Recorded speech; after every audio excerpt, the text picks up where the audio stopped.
Hey, it's Jake with Trickfish, and I'm here with Amado Ventura. Hello. Amado is with the band SUMO.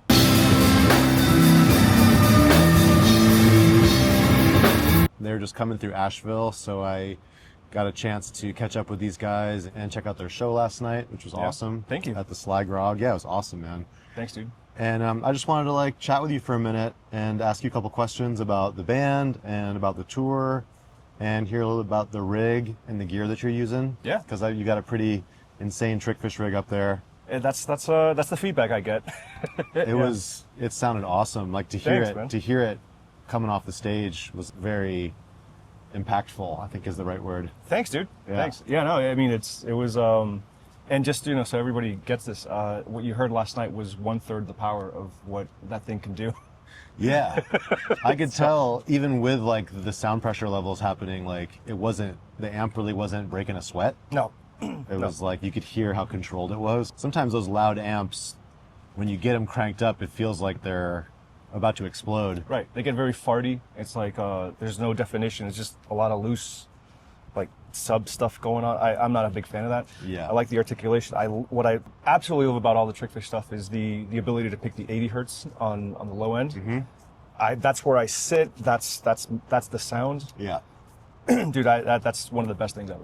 I've found that little spot. Yeah. It works best. It works best with the way that I play, my gear, everything. Yeah. It's just perfect. So yeah, I love that thing. So you're using a 3K I'm using a 3K now. and a pair of the 410V cabinets, which was a limited run, the vertical 410 cab. Right, which I guess some people might have seen at NAMM. Yeah. That's where I got to see it, not this year, last year. Yeah. And Ryan gave me the preview of what was to come. Yeah. And we discussed everything and how I was going to use it and what I was going to do with the two of them. And I guess I am I'm the one that has the only two out in the wild. Yeah. So when people see them, they're like, "What the hell is this?" Yeah. And then they experience it and they're like, "Really, what the hell is that?" Yeah. And especially the way that I'm using it, it's gone through an evolution. One side handles lows and low mids, Mm-hmm. and the other side handles the mids and highs with a sub running underneath it. Mm-hmm. And the other side is running the EPA out. So So you're getting a Trickfish preamp into channel 2. right, Yeah. right. So everything that comes out of the board, and you guys will see it's kind of a crazy board. But it's contained in it, and it splits the signal out into two. Mm-hmm. It sends those back out, and only the channel 2 side gets the EPA. Yeah, that's a good way to feed the second channel to kind of approximate the preamp that you get from channel 1. Yeah. It's a really good setup for it. I mean, you can do just about anything with channel 2. Yeah. You really can. And those wet, dry, clean, dirty setups definitely are kind of a trial and error thing. Right. Sometimes it's about splitting the frequencies, or sometimes it's about having one just really clean or dirty. And obviously it's, whatever works. But Yeah, I have noticed that over time people have had different kind of results with how to make that successful without creating mud or potentially creating phase cancellation or whatever the issue is. Yeah, so that was something that I thought about before, and amazingly I have not encountered it, but if I did, there's phase correction on the back of the rig. Yeah. So, well, man, the rig sounded awesome. The band sounded great. thanks, dude. SUMO is a trio in Miami. We're based out of Miami. We're a 3-piece, all instrumental, as people like to describe it, space rock, post-hardcore. I don't know. Yeah.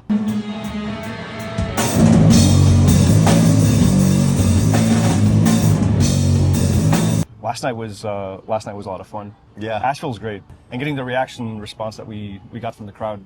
Yeah, people were psyched. Yeah, and then the questions afterwards about some of the stuff that we do and how it's done. So you guys are headed to Augusta? We're headed to Augusta next. Yeah. And then to Florida? Yeah, Gainesville, then Orlando, and then we'll be back in Miami.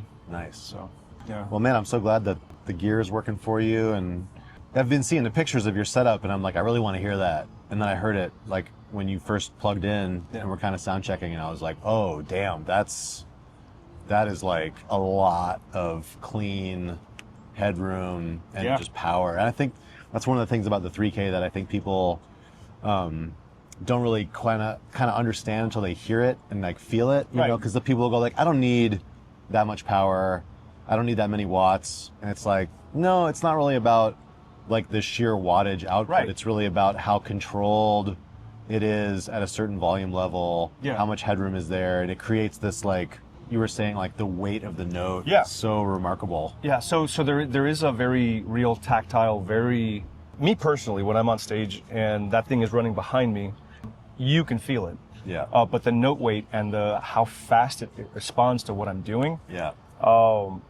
I haven't experienced. I mean, the 1K is an amazing. Everything that comes out of Trickfish. I mean, I know I'm a little biased, but has been amazing. And me making that evolutionary jump between each one, and I can tell you, like, okay, from the 0.5K out to what I'm using now, there are elements of all of that in there, but to have that amount of headroom coming out of that thing was a total game changer. I thought getting the 1K to do that was great, but the 3K is on a whole other planet. Yeah.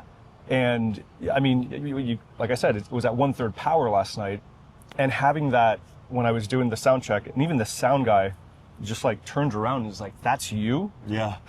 You're like, "Oh yeah, it's me." Yeah, that's just me. That's not the house. That's just me. And the look on his face of like, I love this. Yeah. I love it. So, and then when it goes into the dirty side of it, and I start running the when I was running the SUMO, the grind machine, having that level of grit and just bite, and being able to not have it thin everything out. Yeah.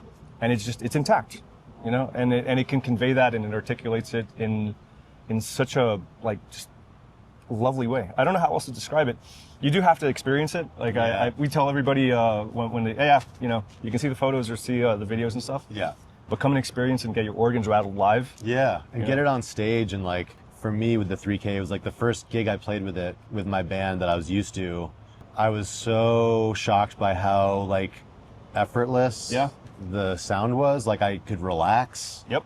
I didn't have to like push any like notes out of the instrument. Everything just kind of like springboarded off the instrument, and it made the gig like so much more enjoyable and relaxed for me. You know, it felt like kind of like a Ferrari will do 200 miles an hour. Yeah. But at 110, it feels really stable. It feels like you're going 60. Yeah, yeah, yeah. So that's 100%. And so for us, being able to control the dynamic of what we're doing is important. And I don't think I can do the same thing with another rig, to be honest with you. There's nothing that can compete with this. There isn't. There really isn't. So it makes the most sense for me. Here it is. Here's the thing. And it does it reliably and consistently. Like I can't think of anything better than just having that in a package. But I do understand that some people. I mean, we heard it at NAMM like this year and last year. The amount of people that were like, that's a lot of power for me. That's too much power. And it's like, wait till you run it, and then you run it, and you're like, oh, and it weighs like what, 10 or 12 pounds? That's nothing. Yeah. So I mean. Yeah, I wouldn't have it any other way. That's awesome, man. Well, I'm so glad. And thanks for making some time to connect and chat. And yeah, no, thanks for coming out to the show. Yeah. Yeah, we got him to come out. Maybe we'll get Justin to come out. Hi, Justin. Hi, buddy.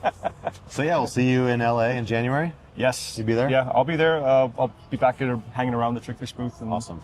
You know, the usual nonsense. We'll get coffee and all the shenanigans. All the shenanigans. Excellent. Get our ears blown in by the drum room. Yeah, totally. Awesome. Usual, dude. Yeah. All right. Thanks, Amado. No problem, man. Thanks, Jake. Man. Yeah.